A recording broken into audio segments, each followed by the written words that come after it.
আসসালামু আলাইকুম ওয়ারহমতুল্লাহ। আজকের আলোচনার বিষয় অ্যালার্জি বিনাশ করবার কিছু ঘরোয়া উপাদান। প্রথমত, নুন পানির স্যালাইন ওয়াশ। কুসুম গরম পানিতে সামান্য নুন মিশিয়ে নাক ধুলে হাঁচি, নাক বন্ধ হওয়া ও চুলকানি কমে যায়। দ্বিতীয়ত, খাঁটি মধু।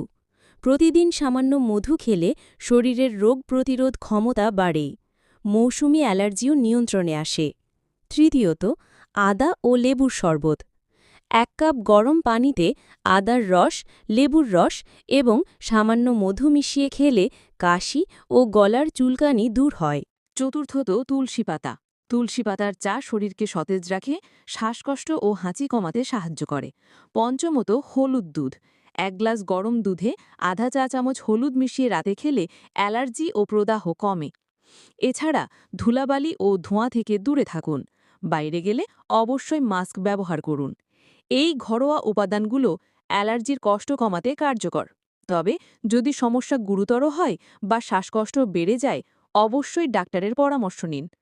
আল্লাহ আমাদের সবাইকে সুস্থ রাখুন। আসসালামু আলাইকুম।